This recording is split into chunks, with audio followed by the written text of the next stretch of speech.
जय श्री कृष्ण दोस्तों, जय माता दी। चैत्र नवरात्रि आने वाली है। आप लोगों को चैत्र नवरात्रि की बहुत बहुत शुभकामनाएं। नवरात्रि के दिन बहुत सारी तैयारियां करनी पड़ती हैं। मैंने आप लोगों को पूजा की आवश्यक सामग्री का लिस्ट वीडियो के माध्यम से पहले ही शेयर कर दिया है। उस वीडियो को आप लोग जरूर से देखें ताकि पूजा की सारी आवश्यक सामग्री की व्यवस्था पहले से कर लें। पूजा के समय कोई आपको परेशानी ना हो। आज की इस वीडियो में मैं आपको नवरात्रि के प्रथम दिन की पूजा विधि बता रही हूँ कि कैसे हमें घट स्थापना करनी है। अगर आप अखंड दीपक प्रज्वलित कर रहे हैं तो वो किस प्रकार से आपको प्रज्वलित करना है, माता रानी की स्थापना कैसे करनी है, और साथ ही अगर नवग्रह की स्थापना आप करके पूजा करते हैं तो वो किस प्रकार से करना है, ज्वारा कैसे बोना है, एक एक डिटेल चीजें मैं यहाँ पर बताऊंगी। तो आप लोगों से निवेदन है कि वीडियो को अंत तक जरूर से देखें, एक भी स्टेप मिस ना करें। तो चैत्र नवरात्रि के प्रथम दिन आपको जल्दी उठ करके स्नान आदि से निवृत्त होकर स्वच्छ कपड़े आदि धारण कर लेने हैं। फिर हमें माता रानी की स्थापना करनी है। तो जिस स्थान पर भी आप माता रानी को स्थापना करना चाहते हैं उस स्थान को साफ करके हमें एक चौकी लगा लेना है। चौकी थोड़ी बड़ी साइज की लेनी है क्योंकि देखिए माता रानी का जो दरबार होता है ना वो काफी भव्य होता है, काफी बड़ा होता है। तो उस हिसाब से आप चौकी ले लें। अगर चौकी बड़ी नहीं है तो दो चौकी को मिला करके यानी दो पाटे को मिलाकर आप एक बड़ी चौकी बना सकते हैं। अब उस पाटे के ऊपर आपको लाल या पीले रंग का वस्त्र बिछा देना है और थोड़ा सा अक्षत का आसन देते हुए आपको माता रानी का कोई भी स्वरूप, मूर्ति, विग्रह जो भी आपके पास है, जिनकी आप मंदिर में पूजा करते हैं, उनको यहाँ पर आपको विराजमान करना है। कोशिश करें कि दुर्गा माता के नव स्वरूपों की मूर्ति अगर आपको या प्रतिमा मिल जाती है या फिर तस्वीर मिल जाती है तो वो आपको लेना है। साथ ही हमें यहाँ गणेश जी का निर्माण करना है। देखिए गणेश जी की स्थापना करनी है तो गणेश जी जिनकी आप पूजन रोज करते हैं मंदिर में उनको कर सकते हैं विराजमान, और नहीं तो सुपारी के ऊपर आपको कलावा लपेट करके गणेश जी बना करके उनको भी आप स्थापना करके पूजन कर सकते हैं। अब हमें कलश स्थापना करनी है। तो देखिए कलश स्थापना करने के लिए आपको अक्षत ले लेने हैं, और अगर आपको अष्टदल कमल बनाना आता हो तो आप अष्टदल कमल का निर्माण करके उसके ऊपर आपको कलश की स्थापना करनी है। और यदि आपको अष्टदल कमल नहीं आता है बनाना, कोई दिक्कत नहीं है, आप उसके ऊपर थोड़ी सी चावल की ढेरी रखकर उसके ऊपर ही हमें कलश की स्थापना कर देनी है। कलश आप किसी भी धातु का ले सकते हैं, पीतल का, तांबे का, मिट्टी का, आप अपने सुविधा के हिसाब से कलश जरूर से ले लें। कलश के कंठ पर मौली धागा जरूर से बांधना है। अब हमें कलश के अंदर जो है ना गंगा जल भर लेना है। पूरा कंठ तक हम जल से भर देंगे। अगर आप कुंभ स्नान करने गए थे और वहां से गंगा जल लेकर आए हैं तो आप उस जल को भी कलश स्थापना में जरूर से डालें, बहुत ही शुभ फल की प्राप्ति होगी। तो यहाँ पर हमने कलश के अंदर जल भर लिया है। अब कलश के अंदर हमें देखिए क्या क्या डालना है। हल्दी की गांठ, सुपारी, 2 लौंग, इलायची, और साथ ही अगर चांदी का सिक्का है तो वो डाल दें। अगर चांदी का सिक्का नहीं है तो नॉर्मल कॉइन भी आप डाल सकते हैं। अब कलश के अंदर हमें पंचपल्लव डालना है। तो देखिए पंचपल्लव अगर आम के पत्ते मिल जाते हैं तो बहुत ही उत्तम है, और अगर आम के पत्ते नहीं मिलते हैं तो आप अशोका के पत्ते भी ले सकते हैं। आम के पत्तों के ऊपर आप तिलक जरूर से कर ले। रोली से आपको सारे पत्तों पर तिलक जरूर से लगा लेनी है। और देखिए एक बात का आपको ध्यान रखना है कि जो आप माता की चौकी लगा रहे हैं ना, वो या तो पूर्व की दिशा में या पश्चिम की दिशा में आपको लगानी है। अब हम कलश के ऊपर एक पूर्ण पात्र रखेंगे। पूर्ण पात्र यानी किसी भी अनाज से भरा हुआ पात्र। तो यहाँ मैंने अक्षत से इसको भर लिया है और इसके ऊपर एक कॉइन रखकर हम उसके ऊपर, कलश के ऊपर इसको रख देंगे। अब हमें इसके ऊपर नारियल यानी श्रीफल को रखना है।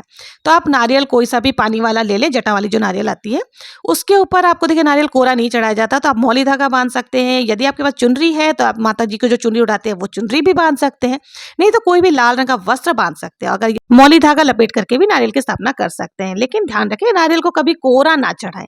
और कई लोगों का प्रश्न होता है कि नारियल का मुख किस तरफ करें। तो देखिए जटा वाला जो भाग होता है वो नारियल का मुख होता है, और जो ऊपर का नुकीला भाग होता है वो नारियल की पूंछ होती है। तो हमें हमेशा जटा वाला भाग यानी कि जो नारियल का मुख है उसको अपनी तरफ यानी जातक के तरफ, जो भी पूजा कर रहा है ना उसकी तरफ उसका मुख होना चाहिए। तो हम नारियल की स्थापना यहाँ पर कलश के ऊपर कर देंगे। तो जातक जो भी पूजा कर रहा है उसकी तरफ नारियल का मुख होना चाहिए। इस बात का आपको विशेष ध्यान रखना है। तो इस प्रकार से हमें कलश स्थापना कर लेनी है। और देखिए जब भी हम कोई बड़ा पूजन घर में करते हैं, कलश स्थापना आदि, नवरात्र आदि की पूजन करते हैं ना, तो हमें बंधनवार जरूर से अपने मेन द्वार पर लगानी चाहिए। क्योंकि जब हम देवी देवताओं का आह्वान करते हैं ना तो उनके साथ में कई सारे ऐसे नेगेटिव चीजें भी आ जाती हैं। तो जब हम बंधनवार अपने द्वार पर लगा देते हैं तो वो नेगेटिव चीजों को बाहर ही रोक देता है। तो इसलिए आप बंधनवार जरूर से लगाएं। आप चाहे तो अशोक के पत्ते के लगा सकते हैं या आम के पत्ते के लगा सकते हैं। अब हमें देखिए दीपक प्रज्वलित करनी है। हैं। अगर आप अखंड दीपक प्रज्वलित करना चाहते हैं, जो भी दीपक आप जलाएंगे वो देसी घी का ही होना चाहिए या तिल के तेल का दीपक आप जला सकते हैं। और अगर अखंड दीपक आप प्रज्वलित करके पूजन करना चाह रहे हैं तो आपको माता रानी के बाईं ओर आप अखंड दीपक प्रज्वलित करना है। और इस बात का आपको विशेष ध्यान रखना है कि दीपक बुझने ना पाए, तो इसलिए 9 दिनों तक आपको इस दीपक की बहुत ही अच्छी तरीके से देखभाल करनी होती है। तो यहाँ पर हमने दीपक में घी भर लिया है और दीपक को मैं यहाँ प्रज्वलित कर लूंगी। इसके साथ ही हमें क्या करना है, देख अब हमें देखिए ज्वारे बोने हैं। तो ज्वारे बोने के लिए हमें एक मिट्टी का कुंडा ले लेना है इस प्रकार का। उसके अंदर हमें शुद्ध मिट्टी भर लेना है। साफ स्वच्छ मिट्टी आप भर सकते हैं, नहीं तो आप बजरी या रेत भी भर सकते हैं। इस कुंडे पर भी आपको जो है ना मोली धागा जरूर से लपेट लेनी है। अब देखिए इसके अंदर कई स्थानों पर अलग अलग क्षेत्रों में अलग अलग हिसाब से बोए जाते हैं। कई स्थानों पर गेहूं बोए जाते हैं, कई स्थानों पर 5 अनाजों को मिलाकर बोए जाते हैं। ऐसी मान्यता है कि इसको खेजड़ी बोना कहते हैं। इसका मतलब ये होता है कि ज्वारे यानी कि जो भी आपने अनाज लगाया है ना, वो जितने हरे भरे होंगे आपके घर में धन धान्य की बढ़ोतरी उतनी ही ज्यादा होगी। आपके घर में लक्ष्मी माता की कृपा सदैव बनी रहेगी। व्यापारी लोग इसी को देखकर अनुमान लगाते हैं, ज्वारे को देख करके, कि हमारा व्यापार इस वर्ष कैसा होगा। यानी कि ज्वारा जितने हरे भरे होंगे उतना ही व्यापार उनका फलेगा फूलेगा। तो इस प्रकार से हमें ज्वारा बो देना। देखिए ज्वारे बोने से पहले आपको क्या करना है, उसको थोड़ा सा भिगो लें और बाद में आप एक पतला आपको मिट्टी का लेयर कर लेना है। उसके अंदर आप जब ये ज्वारा डाल दें और थोड़ी ज्यादा मात्रा में डालें कि अच्छे से हमारा ज्वारा उग जाए। अब हम यहाँ पर नवग्रह का निर्माण करना है। तो देखिए हम नवग्रह के लिए 9 जगह चावल की छोटी छोटी सी ढेरी लगा देंगे और इसके लिए आपको 9 सुपारी ले लेनी है। जो हमने 9 जगह चावल की ढेरी बनाई है उसके ऊपर हमें एक एक सुपारी रख देनी है। इस प्रकार से नवग्रह की जो स्थापना है ना वो हो जाएगी। देखिए ये जो नवग्रह का स्थापना का मतलब होता है, अगर आपके घर में किसी भी प्रकार का ग्रह दोष है तो उसको दूर करने के लिए नवग्रह बनाए जाते हैं। और इस समय आपको नवग्रह स्नोत का पाठ भी जरूर से करना चाहिए, बहुत ही ज्यादा लाभ होता है। नवग्रह स्नोत के पाठ से नवग्रह जो घर के ग्रह दोष है वो सारे दूर होते हैं और बहुत ही अच्छा माना जाता है। अब हमारी जो चौकी है पूरे तरीके से सज चुकी है। तो पूरे 9 दिनों तक हमें इनको इसी प्रकार से रख करके पूजा आदि करनी है। हिलाना डुलाना बिल्कुल भी नहीं है। अब हम पूजा शुरू करेंगे। तो पूजा शुरू करने के लिए सबसे पहले हमें एक लोटा जल ले लेना है और उसमें पुष्प की सहायता से सभी को भावपूर्ण स्नान करा लेना है। ओम गणपतये नमः, ओम गणगणपतये नमः, इस प्रकार से बोलते हुए, ओम गणेशाय नमः बोलते हुए हमें जल का छिड़काव कर देना। देखिए प्रथम दिन मैंने पहले ही बताया था, जब माता रानी की चौकी लगा रहे हैं तो देवी देवताओं का हमें आह्वान करना होता है। तो कई बार क्या होता है, देवताओं के साथ में अन्य चीजें चली आती हैं, इसलिए आपको पूजा के घर के द्वार पर जहां भी आप पूजा कर रहे हैं वहां एक बंधनवार जरूर से लगाएं और आम या अशोक के पत्ते का लगाएं तो बहुत ही अच्छा है। इससे जो बुरी शक्तियां है ना वो द्वार के अंदर प्रवेश नहीं करेंगे और आपकी पूजा में किसी भी प्रकार की विघ्न बाधा नहीं आती है। इस बात का आपको विशेष ध्यान रखना है कि किसी भी पूजा से पहले बंधनवार जरूर से लगाए। अब हमने सभी का आह्वान कर लिया है, जल छिड़क कर बापून स्नान भी करा दिया है। अब हम सभी को वस्त्र स्वरूप कलावा समर्पित करेंगे। तो देखिए सबसे पहले गणेश जी को हम वस्त्र समर्पित करेंगे। तो ओम गणगणपतये नमः, ओम वस्त्रम समर्पयामि, ओम वस्त्रम समर्पयामि बोलते हुए वस्त्र समर्पित कर देंगे। इस तरह से हमने गणेश जी को वस्त्र समर्पित कर दिया है। अगर आपके पास जनेऊ है तो आप जनेऊ भी समर्पित कर सकते हैं। और देखिए माता रानी के लिए हमें चुनरी लेनी है और आपने जो नवग्रह बनाए ना उनमें हमें छोटे छोटे कलावा के टुकड़े करके उनको भी वस्त्र स्वरूप चढ़ा देना है। अब अगर आपने माता रानी का कोई विग्रह लिया है तो उनको आप अपने हिसाब से कोई भी अलंकार पहनाकर पूजन कर सकते हैं। मैंने यहाँ पर तस्वीर ली है तो यहाँ पर चुनरी समर्पित कर दिया। आप चाहे तो अलग अलग 9 दिनों तक माता रानी को चुनरी समर्पित कर सकते हैं। नवग्रहों की पूजा भी हमें कर लेनी है। अब देखिए 9 दिनों तक नवग्रह को हिलाया नहीं जाता, हिलाया डुलाया नहीं जाता, तो इसलिए आप कोशिश करें कि फूल पत्ते आदि जो है नवग्रह पर ज्यादा पत्ते इस टाइप के ना डालें जिससे कि आपको सफाई करने में दिक्कत हो। अब हम सभी को वस्त्र समर्पित कर चुके हैं, अब सबको तिलक लगाएंगे। तो सबसे पहले हमें गणेश जी को तिलक लगाना है। ओम गणपतये नमः, ओम गणगणपतये नमः का उच्चारण करते हुए तिलक लगा देंगे। माता रानी को तिलक लगाएंगे, साथ ही कलश और दीपक पर भी हमें तिलक लगा देना है। अब माता रानी को हमें सिंदूर समर्पित करनी है। तो साथ ही हमें माता रानी को 16 श्रृंगार या फिर कम से कम 2 श्रृंगार की वस्तुएं या 5 श्रृंगार की वस्तुएं जरूर से समर्पित करनी चाहिए। अब सभी को हम यहाँ पे सिंदूर हमने समर्पित कर दिया है और इस प्रकार से जो है हमें सभी की सभी सामग्री को चढ़ा देना है। अब हम पुष्प समर्पित करेंगे। अगर आपके पास पुष्प है तो आप पुष्प समर्पित करें, लेकिन ध्यान रखें मैंने पहले ही बताया कि छोटे छोटे आपको पेटल्स आदि जो होते हैं वो नहीं चढ़ाना है, बड़े बड़े फूल ही चढ़ाए, ताकि आप जब साफ करेंगे ना चौकी को तो आपके जो नवग्रह आदि अपने बनाए वो हिलेंगे डोलेंगे नहीं। अब हमें देखिए गणेश जी के पास दुर्वा चढ़ाना है। अगर आपको दुर्वा मिल जाता है तो आप दुर्वा जरूर से समर्पित करें। इससे क्या होता है, गणेश जी का आशीर्वाद आपको प्राप्त होगा।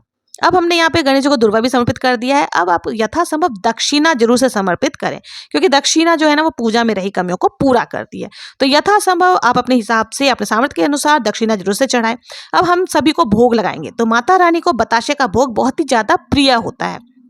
तो यहाँ पर हम एक पान के पत्ते पर बताशा रख करके और उसके ऊपर सुपारी, 2 लौंग और इलायची डाल करके माता रानी को समर्पित करेंगे।